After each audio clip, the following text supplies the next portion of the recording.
te dit merci. Merci, toi le Dieu vivant. Merci, toi le Dieu puissant. Merci, toi le Dieu fort.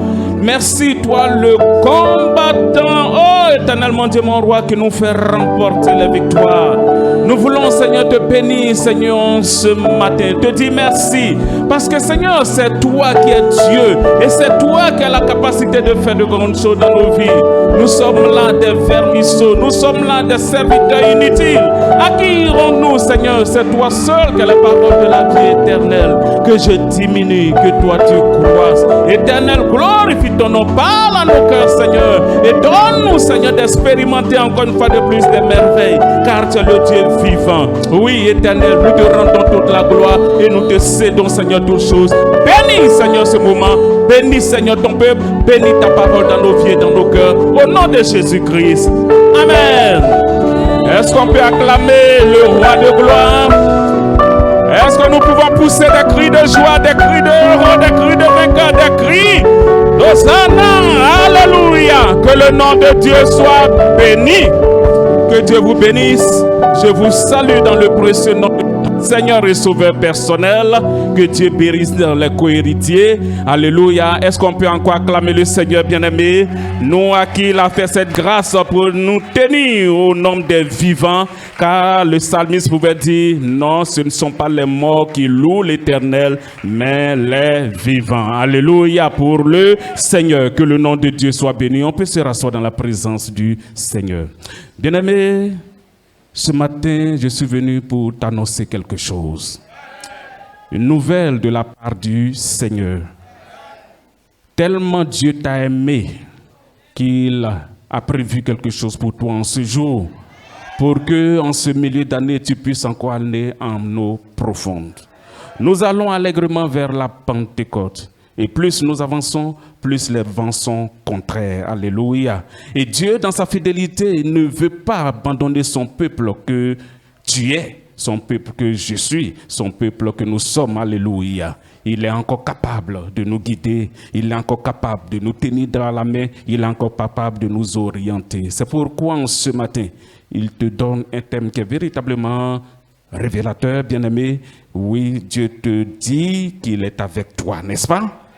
Voilà, donc le thème d'aujourd'hui, c'est « Reste focalisé sur Christ pour ta sécurité ». Alléluia. Reste focalisé, bien-aimé de l'Éternel, sur Christ pour ta sécurité.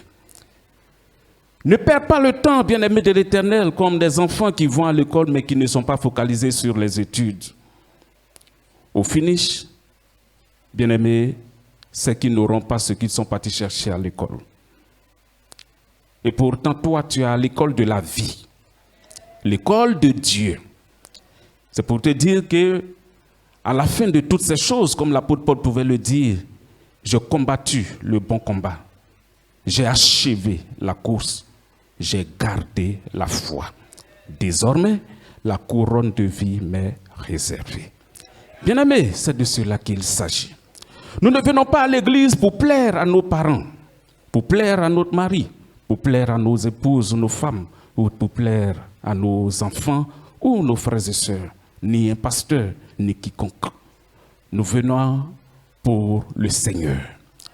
Et nous venons pour que le Seigneur puisse faire quelque chose de notre vie. Parce que, véritablement, c'est lui qui nous a cherchés et c'est lui qui nous a trouvés. Alléluia. C'est lui qui nous a aimés le premier. Et aujourd'hui, il veut te dire quelque chose, bien-aimé.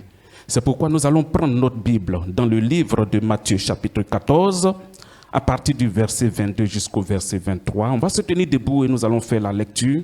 C'est un peu long, donc je vais lire et puis nous allons évoluer. On se tient tous debout, bien-aimés, dans la présence du Seigneur. La parole de Dieu déclare ceci dans Matthieu, chapitre 14, du verset 22 au verset 23.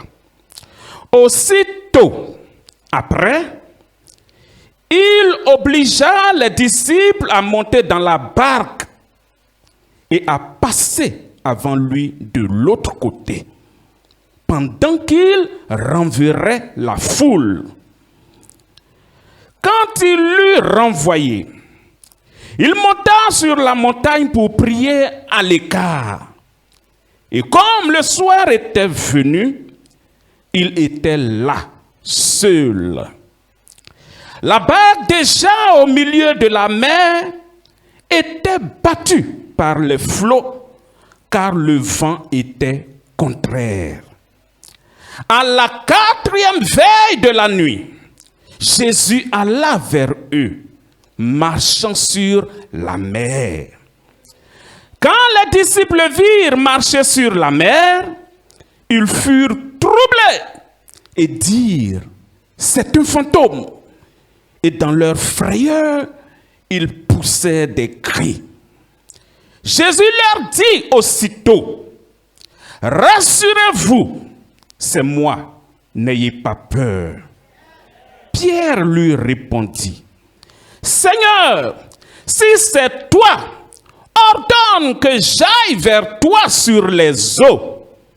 Et il dit, viens. Pierre sortit de la barque et marcha sur les eaux pour aller vers Jésus. Mais, voyant que le vent était fort, il eut peur. Et comme il commençait à enfoncer, il s'écria, Seigneur, sauve-moi. Aussitôt, Jésus étendit la main, le saisit et lui dit, homme de peu de foi, pourquoi as-tu douté? Et ils montèrent dans la barque et le vent cessa. Ceux qui étaient dans la barque vinrent se prosterner devant Jésus et dire, tu es véritablement le Fils de Dieu. Acclamons le Seigneur pour sa parole. Alléluia. On peut se rasseoir dans sa présence, bien-aimé de l'Éternel. Reste focalisé sur Christ pour ta sécurité, bien-aimé. Reste concentré sur Christ pour ta sécurité. Ta sécurité, c'est une situation, un état où il n'y a pas de danger. Un état agréable. Un état de paix, un état de confort, un état où on ne craint aucun danger, aucune mauvaise nouvelle ou aucune chose qui pourrait venir troubler notre quiétude dans le Seigneur. Et Dieu te dit que si tu veux être véritablement sécurisé par lui, il faille que tu sois concentré sur lui, que tu sois focalisé sur lui. Et il prend cette histoire tirée dans du livre de Matthieu pour nous donner cet enseignement-là. Bien-aimé, le Seigneur est véritablement vivant. C'est pourquoi il le dit. Il dit qu'il obligea les disciples à aller avant lui. Il les a pressés parce qu'il savait ce qu'il voulait leur montrer. Parce que déjà, il venait de nourrir 5000 personnes en multipliant le pain et le poisson. Alléluia. Les avait déjà nourris. Normalement, c'est Christ qui devait monter dans le bateau avec quelques-uns et puis les disciples allaient chasser la foule, n'est-ce pas? Mais Dieu leur dit, vous dévancez-moi, prenez cette barque, allez-y, moi je vais renvoyer la foule et lorsque je serai prêt, je vous retrouverai. Est-ce que les disciples ont réfléchi pour dire, comment est-ce que notre maître viendra? Prendra-t-il un autre bateau? Fera-t-il ceci ou cela pour être à notre niveau quand nous allons partir? Bien-aimés, de toutes ces choses, le Seigneur veut que nous comprenions beaucoup de choses. Il est le Dieu de toute possibilité. Il est le Dieu qui transcende les lois de la nature. Il est le Dieu qui a assujetti la loi de Newton, de la gravité, la thermodynamique, l'aéronautique. Il a tout véritablement maîtrisé. Pourquoi? Parce que c'est lui qui est le créateur. C'est lui qui a créé toutes ces choses. C'est pourquoi, bien-aimé, Dieu voudrait que nous comprenions qu'il peut tout pour nous. Reste concentré sur lui pour que tu sois sécurisé en lui.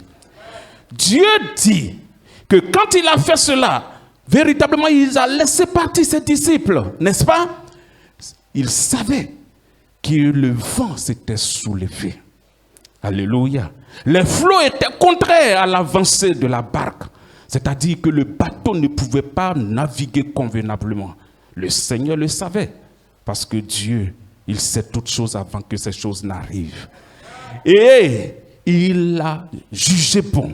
Après avoir renvoyé les disciples, il n'est pas allé directement vers eux. Il a passé un temps pour prier. C'est pour dire que les disciples sont partis certainement depuis l'après-midi. Et ils sont partis, oui, loin. Si c'était comme c'était la mer, ils étaient déjà, parce que la parole de Dieu dit qu'ils étaient déjà au milieu et les vents étaient contraires. Bien-aimé, en dépit de toutes ces choses, ça n'a pas troublé ton Dieu, ça n'a pas troublé le Seigneur. Il a prié, il a cherché la face du Seigneur. Et Dieu te dit qu'à la 4e veille, il marcha sur les eaux et se présenta vers eux. C'est-à-dire vers 4 heures du matin, lorsque le jour allait commencer à venir. C'est là le Seigneur, comme le maître de tout l'univers, a commencé à marcher sur les eaux. Il voulait les dépasser et eux, ils l'ont vu. Ils étaient dans la barque, c'était difficile. Ils étaient apeurés. Certainement, ils allaient dire, ah, si le maître était avec nous, est-ce qu'on allait être comme ci ou comme ça, on allait trimballer, ainsi de suite. Bien-aimés, ils ont vu le Seigneur venir. Ils l'ont vu, mais ils ne savaient pas ce qu'ils voyaient. Alléluia. Leur Dieu, celui-là qui est avec eux, ils l'ont vu venir, mais ils l'ont pris pour un fantôme. Alléluia. Parce que de mémoire d'homme, aucune personne n'a marché sur les eaux. Ils étaient sincères, mais ils étaient dans le faux. Alléluia. Parce qu'ils avaient avec eux, comme ils l'ont dit à la fin, tu es le Fils du Dieu vivant. Et Dieu, dans sa fidélité, a fait de grandes choses pour dire à ses disciples qu'il est le digne Fils du Dieu vivant. Et que toute la terre, tout l'univers lui est soumis. Alléluia. Et Dieu a fait des choses. Plus il avançait, plus la panique s'emparait des disciples. Parce que comment quelqu'un qui arrive à marcher depuis longtemps arrive tout droit vers eux? Bien-aimés, vous et moi, assurément, nous tous, nous aurions eu peur, n'est-ce pas? En plein milieu de la nuit, une personne qui n'a pas de bateau, qui marche sur les eaux et qui arrive. C'est pourquoi ils ont eu peur, ils ont paniqué et ils ont poussé des cris. Ce n'étaient pas des enfants, c'était des hommes matures. Pierre était avec eux, alléluia. Et ils traversaient. Et Jésus voulait les dépasser. Mais comme ils ont crié, il les a accostés. Et il a dit que c'est moi. N'ayez pas peur. Alléluia. N'ayez pas peur. C'est moi. Et c'est là Pierre a renchéri pour dire, si Seigneur c'est vraiment toi, ordonne. Il sait que Dieu parle aux circonstances. Il sait que Dieu parle au flot. Il sait que Dieu parle à la mer, au vent. Et ces choses-là prennent silence. Et Dieu a ordonné, dit viens. Et Pierre, après Jésus, c'est le premier homme qui a marché sur les eaux aussi. Alléluia. Pourquoi? Parce qu'il était concentré sur Jésus. Mais pour combien de temps? Pierre voyait le flot, le vent. Pierre a commencé à douter et à s'enfoncer. Et c'est là, il a invoqué le Seigneur. Comme le Seigneur l'a dit, invoque-moi au jour de ta détresse. Je te délivrerai et tu me glorifieras. Pierre a dit à Jésus, Seigneur, sauve-moi. Et Jésus lui a tendu la main et il a sauvé. Il dit, homme de peu de foi, pourquoi tu doutais? Alléluia. Mais les flots continuaient. Les vents contraires continuaient de souffler jusqu'à ce qu'ils montent les deux dans la barque et que toute chose s'apaise. Alléluia. Et quand il est monté dans la barque, c'est à l'issue de cela que, bien-aimés de l'Éternel, tous ceux qui étaient là sont venus se prosterner devant lui pour dire, assurément, tu es le Fils du Dieu vivant. Comme la parole déclare, tout genou fléchira et toute langue confessera que Jésus-Christ est Seigneur. Alléluia. Tout ceci pour nous dire quoi, bien-aimés de l'Éternel? Les disciples, en présence du Seigneur, ont eu à braver des choses, bien-aimés de l'Éternel. Et cette barque, qu'est-ce qu'elle peut représenter pour nous? Cette barque représente l'Église. Alléluia. Cette barque te représente, me représente. L'Église est trimballée en tout vent de doctrine. Alléluia. Il y a des difficultés. Chacun a un souci particulier. Ou dans son foyer, dans son lieu de service, dans ses voyages ou quelque endroit que ce soit, bien-aimé. il y a des difficultés. Les vents sont contraires. Et comme je le disais tantôt, nous allons allègrement vers la Pentecôte. Et Dieu qui a promis, qui a prononcé des paroles pour nous, bien-aimés, nous voyons que c'est le contraire qui est en train d'arriver. Et pourtant, voici une situation que Dieu a véritablement calmée. Pour dire que, comme Pierre et les disciples étaient là, s'ils avaient focalisé leurs yeux sur le Seigneur, ils n'allaient pas paniquer. Alléluia. Ils allaient savoir que c'est le maître des cieux, le maître des temps et le Fils de Dieu. Il avait la capacité de marcher sur les eaux. Alléluia. C'est de cela qu'il s'agit. Toi, ta situation qui est là, est-ce que tu crois que le Seigneur peut juguler cette situation? Est-ce qu'il peut régler cette situation? Est-ce qu'il peut bénir cette situation pour que tu lui rendes témoignage? Alléluia. C'est de cela qu'il s'agit. Il est le Dieu de l'impossible. Il est capable de marcher sur les eaux pour toi, mon frère, pour toi, ma soeur. Donc, il est de ta responsabilité, bien-aimé de l'Éternel, de te détourner de ta vaine manière de vivre. Il est de ta responsabilité de te détourner de ta volonté propre. Il est de ta responsabilité d'accepter de suivre le Seigneur. C'est de cela qu'il s'agit. Tu peux venir dans sa présence, bien-aimé. Tu peux entendre les oracles, les prodiges, les miracles, tout ce que le Seigneur peut opérer dans la vie d'un homme. Mais ces choses peuvent ne pas t'arriver. Pourquoi? Parce que tu n'es pas focalisé sur lui. Tu es venu accompagner les autres. Si tu ne viens pas à l'église, on va venir te chercher. Bien-aimé, ce n'est pas de cela qu'il s'agit. Tu es venu pour le Seigneur, il faut l'adorer comme Dieu pouvait le dire. Tu n'auras d'autre Dieu devant ta face, alléluia. Il faut l'aimer de tout ton cœur, de toute ton âme, de tout ton esprit. Tout ça, c'est pour dire quoi? C'est pour te dire que tu dois être concentré sur lui. Quoi que tu fasses, bien-aimé, ça doit être le Seigneur. Donc, tu dois te détourner de tes projets que toi-même tu es en train de concocter. Comme Jacques pouvait le dire, tu vas dire, oh, au mois de juin, je vais trafiquer ici, je vais aller ceci, je vais projeter de voyager, je vais faire ceci, je vais faire cela, je vais entreprendre. Bien-aimé, mais est-ce que tu as mis le Seigneur là-dedans? Est-ce que ce sont les projets du Seigneur? Bien-aimé, pour être sécurisé, il faut te focaliser sur le Seigneur. Il faut te concentrer sur lui. Que lui-même il soit à la base de tous tes projets. Et Dieu fera de grandes choses. Tu ne seras point troublé comme les disciples ont été troublés au plein milieu de la nuit. Parce que le Seigneur, le Dieu qui calme la tempête, il est en toi. C'est le même Dieu, il n'a pas changé comme Hébreux 13, verset 8 peut le dire. Il est le même hier, aujourd'hui et éternellement il demeure le même. Bien-aimé, il est tout puissant et il fait de grandes choses pour toi. Détourne-toi de ta volonté propre. Détourne-toi de ton orgueil. Détourne-toi de ton argent. Détourne-toi de ta sagesse, de ta connaissance. Alléluia. Comme Osée pouvait le dire, mon peuple est détruit parce qu'il lui manque la connaissance. Et même Osée le dit aussi au chapitre 6, venez, cherchons à connaître l'Éternel, car sa venue est aussi certaine que celle de l'aurore. Il viendra pour nous comme le printemps, comme la pluie qui arrose la terre. Bien-aimé, c'est de cela qu'il s'agit. Lorsque Jésus a laissé partir ses disciples, il est venu dans l'aurore. Il est venu lorsqu'il ne s'attendait pas. Mais c'est pour te dire quoi? Qu'il t'a donné une parole, mon frère. Il t'a donné une parole, ma soeur. Le Seigneur viendra à coup sûr. Et comme il a dit dans Amos, comme tu sais ces choses, prépare-toi à sa rencontre. Bien-aimé, il faut te préparer à ta rencontre du Seigneur. Tu ne sais pas quand est-ce qu'il viendra. Comme les vierges, les vierges folles et les vierges sages. Voilà, le Seigneur viendra à l'improviste. C'est pourquoi tu dois être prêt. Tu dois être prête. Parce qu'il peut venir aujourd'hui même. Et s'il vient, est-ce que tu seras prêt, bien-aimé? C'est de cela qu'il s'agit.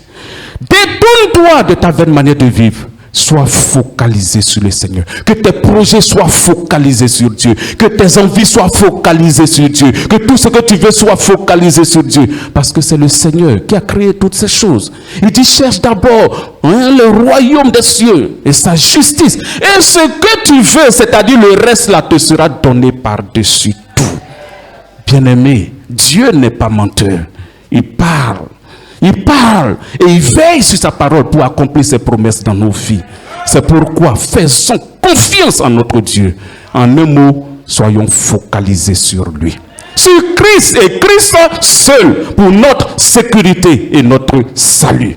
Voici les disciples. C'est vrai qu'ils se sont ressaisis. En se ressaisissant, Dieu a opéré le miracle et la tempête s'est calmée. Ils ont été sauvés. La tempête pouvait les emporter. Mais avec Jésus, nous sommes toujours dans la victoire parce que c'est lui qui est notre victoire. Alléluia. Soyons déterminés à nous détourner de notre marche, de notre vaine manière de vivre, marcher selon la chair, comme je pouvais le dire. Et, bien-aimés, renonçons à ces projets-là. Ces projets que nous avons concoctés sans le Seigneur. Tu es dans ton foyer et tu aspires secrètement à divorcer ta femme ou bien divorcer de ton mari. Bien-aimé, est-ce que c'est la volonté du Seigneur? Tu crois qu'en divorçant, tu seras sécurisé par Christ? Et même quand on a posé la question à Jésus, pourquoi est-ce que Moïse a écrit ceci? Dieu a dit que Moïse a dit cela à cause de la dureté du cœur de l'homme. C'est pour dire quoi? C'est tellement que Dieu lui-même, quand il a créé l'homme, il a regretté d'avoir créé l'homme. Oui, parce que l'homme est dur, l'homme est méchant. Il dit que nous avons un cœur de pierre dans nos cœurs. Mais il a prophétisé, il a donné la loi pour dire que ce cœur de pierre, il va le transformer en un cœur de chair. Et c'est ça l'esprit qui est venu écrire dans nos cœurs pour dire que nous sommes enfants de Dieu. Et si tu crois que tu es enfant de Dieu, ce projet de divorce, il faut abandonner cela. Si tu crois qu'il y a eu un jour que tu as aimé ton mari, que tu as aimé ta femme, c'est que cet amour-là peut revenir encore. Alléluia. Parce que c'est le Seigneur qui est amour. Et quand nous aimons, nous devons avoir ces trois types d'amour. Amour agapéo, c'est-à-dire l'amour sans condition. Amour filial, amour entre frères et sœurs. Et puis Eros suit, alléluia. Mais dans toutes ces choses, ces trois types d'amour doivent se manifester dans la vie de mari et dans la vie de la femme. Bien-aimés, le divorce, ce n'est pas la volonté du Seigneur. Tu es dans une situation de maladie, tu te dis, oh, tu ne sais même plus à quel saint te vouer comme le monde le dit. Mais il y a le Saint des Saints, Jésus-Christ. Alléluia. Sois focalisé sur lui. Parce que c'est lui qui peut te sauver. Et c'est lui qui peut te guérir. Cette maladie que tu as, il a déjà guéri tout ça dans la Bible. Alléluia. Il a opéré des miracles. Il a redressé des gens courbés. Il a guéri des gens qui étaient couchés depuis 38 ans. Il a guéri le cancer de cette femme de 12 ans qui perdait le sang. Cette femme qui perdait le sang pendant 12 ans. Il a fait des choses. La folie, il a libéré. Il a libéré les yeux des aveugles. Il a redressé les démons. Il a délivré, chassé des démons. Qu'est-ce que le Seigneur ne peut pas faire, bien-aimé? Il peut tout faire. Mais s'il doit faire cela, il faut que tu sois focalisé sur lui. Parce que tu dis Amen, mais ton corps est partagé. Est-ce que mon docteur qui est là, mon médecin, est-ce que... Et même Dieu, c'est lui qui a fait toutes ces choses. Il peut passer par les médecins pour te guérir, alléluia. Mais sois focalisé sur le Seigneur, car lui, il peut faire de grandes choses dans ta vie.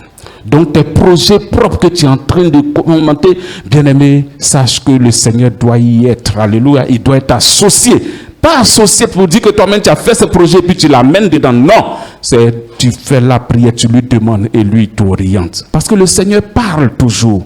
Il parle en vision. C'est pourquoi il dit, il parle tantôt d'une manière, tantôt d'une autre. Mais l'homme n'y prend point garde. Bien-aimé, le Seigneur continue de te parler. Il te parle et il te parlera toujours. Parce qu'il t'a aimé le premier. C'est pourquoi il faut que tu saches que véritablement les projets propres à toi, bien-aimé, le Seigneur ne veut pas ces projets-là pour toi. S'il les réalise, c'est que ces projets sont conformes à sa volonté. Mais s'il ne les réalise pas, il est souverain. Soit ce n'est pas conforme à sa volonté, soit c'est parce qu'il est souverain et il ne veut pas le faire, ou bien toi-même tu n'as pas une foi qui peut mériter la réalisation de ce projet-là. Soyons focalisés sur Jésus, Christ, pour être sauvés et pour être sécurisés. Un autre point, bien-aimé, après cela, bien-aimé, il faudrait que chaque jour, chaque temps qui passe, comme l'apôtre Paul pouvait le dire, de racheter le temps, Cette concentration, il fallait que nous regardions. Comme dans le désert, quand les enfants d'Israël étaient piqués par les serpents brûlants, Dieu a dit à Moïse de lever les serpents d'airain, afin que tous ceux qui étaient piqués par ces serpents, lorsqu'ils lèveraient les yeux pour regarder ce serpent d'airain, reçoivent la guérison. Et pourtant, il y en a qui sont morts parce qu'ils se sont apitoyés sur leur sort. Le serpent le pique, au lieu de regarder le serpent d'airain, il regarde la plaie. Ah, pourquoi le sang coule? Pourquoi tout le pauvre, il meurt? Toi aussi, tu as une situation. Ta situation est là. Elle ne évolue pas. Lève les yeux, regarde Jésus. Mais tu dis non, je vais regarder le gouvernement, je vais regarder mon patron, je vais regarder le pasteur, je vais regarder tout. Bien-aimé, c'est pourquoi ta situation est en train de perdurer. Même quand tu dis que tu aimes le Seigneur, que tu es concentré, que tu l'adores et que c'est lui qui est en premier lieu, ce n'est pas vrai, bien-aimé. Parce qu'après la prière, tu ne fais que jeter des regards, attendre des coups de fil. Et pourtant, Dieu pouvait le dire dans Chronique, oui, que s'il y a un seul juste, le Fils de l'homme jette les regards sur toute la terre et il cherche ceux dont le cœur est tout entier à lui et il visite ces personnes-là. Bien-aimé, ne crois pas que tu es mis à l'écart. Dieu dit qu'il ne fait acception de personne, c'est-à-dire qu'il n'y a pas de favoritisme dans sa présence. Que tu sois pasteur, que tu sois apôtre, que tu sois docteur, que tu sois ancienne, diaconesse, ou bien même que ce soit, tu sois fidèle, ou bien même que ce soit aujourd'hui que tu sois converti, il n'y a pas de favoritisme. Plus tu aimes Dieu, plus il se révèle à toi. Bien-aimé, sois concentré sur lui. C'est pourquoi les nouvelles qui viennent, les nouvelles personnes sont focalisées parce qu'eux, ils viennent de connaître le Seigneur, ils aiment le Seigneur.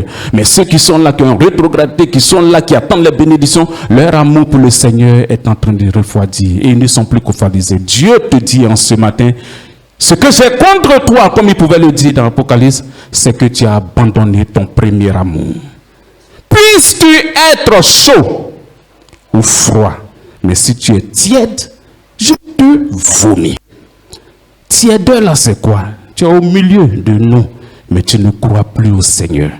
Tu ne crois plus en sa capacité de te libérer, de te guérir, de te délivrer, de te donner ce qu'il a promis. Tu es tiède. Ne pense pas que Dieu va t'exaucer dans tout cela. Parce qu'il te dit, oui, que c'est lui qui est le consommateur de notre foi. Alléluia. Et celui qui n'a pas la foi ne pense pas qu'il sera agréable à Dieu.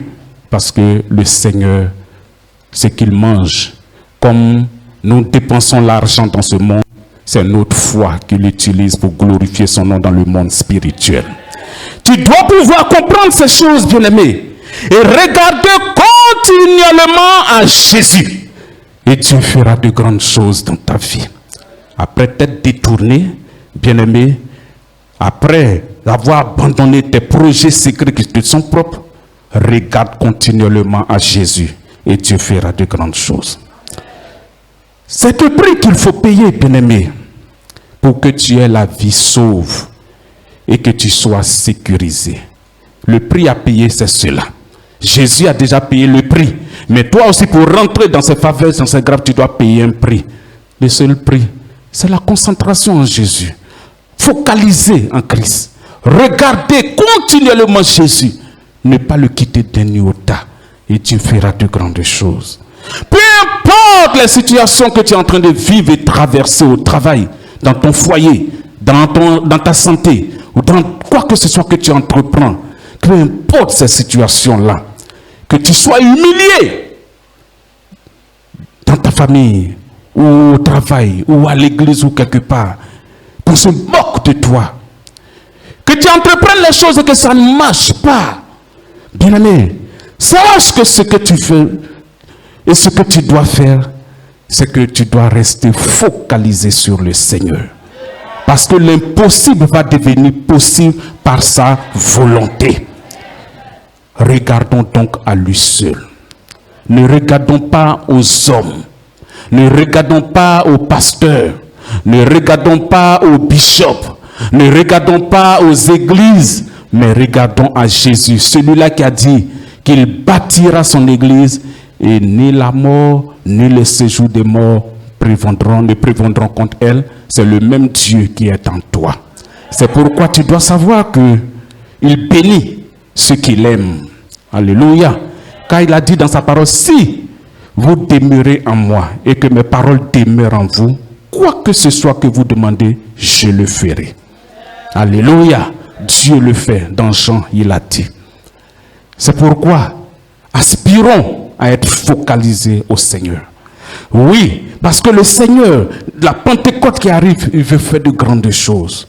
Et l'ennemi, sachant cela, il vient avec des vents contraires. Comme l'église même est tourmentée, l'église même a subi des assauts de Satan, alléluia, avec des vents contraires.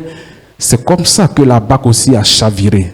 C'est une image, c'est un type de ce que l'église est en train de vivre, qui est arrivé aux disciples, parce que c'était l'église de Jésus, puisque c'est Pierre à qui Dieu a donné les portes, la clé de l'église, n'est-ce pas? Il dit, si tu t'affermis, il faut affermir aussi tes frères. Quand tu seras converti, affermis aussi tes frères.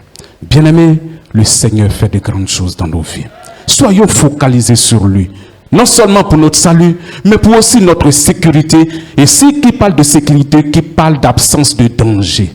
Qui est-ce qui veut vivre dans l'insécurité? Personne. Nous tous, nous voulons être dans un confort. Le monde qui est là, le monde physique que nous voyons, et même le monde spirituel ne peut pas combler notre sécurité. C'est Jésus seul qui nous donne la paix. Et comme il a dit, il nous donne cette paix-là, pas comme le monde la donne, mais comme Dieu donne cette paix. Parce que c'est lui qui est le prince de paix. Alléluia. Invoquons-le. Soyons focalisés, concentrés sur lui.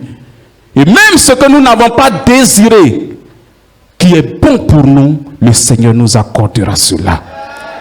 Il sait que nous ne pouvons pas et nous ne savons pas demander dans nos prières. Mais il te dit que l'Esprit lui-même soupire. L'Esprit lui-même prie par des soupirs inexprimables. Comme il sait que nous ne savons pas ce qu'il faut demander, Dieu lui-même intercède pour nous. Est-ce que notre Dieu n'est pas merveilleux? Est-ce qu'il n'est pas bon? Pourquoi est-ce que nous allons partager ce Dieu-là avec quelque chose qui ne glorifie pas son nom? Ou bien, tout ce que nous voyons à part Jésus-là, c'est lui, Jésus, qui les a créés. C'est pourquoi il est le chef de toute autorité, de toute domination. Donc, le monde le dit, mieux vaut avoir affaire à Dieu qu'avoir affaire à ceci, n'est-ce pas? Donc, tous ceux qui sont en dessous là, ils sont déjà disqualifiés. C'est Jésus qui doit être mis au devant. C'est le Seigneur qui doit être invoqué. C'est le Seigneur qui doit être véritablement adoré. C'est le Seigneur qui a la capacité de faire ces choses. Et vous voyez, le verset 33 nous dit quoi? Les disciples lui disent, alléluia, le verset 33, ceux qui étaient dans la barque vinrent se prosterner devant Jésus et dire, tu es véritablement le Fils de Dieu. Alléluia. Ça, ce sont les disciples qui ont dit. Est-ce que toi, tu as déjà dit? Est-ce que pour toi, ce n'est pas un slogan? Comme les autres ont dit, toi aussi tu dis, tu répètes. Est-ce que ta vie là, il y a un témoignage qui s'est produit dans ta vie? Quelque chose s'est produit et que toi aussi, tu puisses dire aussi, véritablement comme Job, mes oreilles ont entendu parler de toi, mais maintenant mes yeux t'ont vu. C'est de cela qu'il s'agit.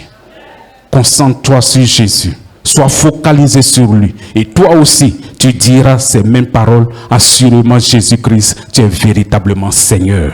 Il fera de grandes choses et son nom sera véritablement élevé dans nos vies. À lui seul soit toute la gloire. Que le nom de Dieu soit béni. Tout juste pour dire que ses disciples étaient limités. Tout comme toi et moi, nous sommes limités. Et Dieu sait que nous sommes limités parce qu'il nous a pris avec la poussière et il nous a formés. C'est la terre. Mais Dieu transcende toutes ces choses. Lui, il est Dieu éternel. Alléluia. Et rien ne le limite.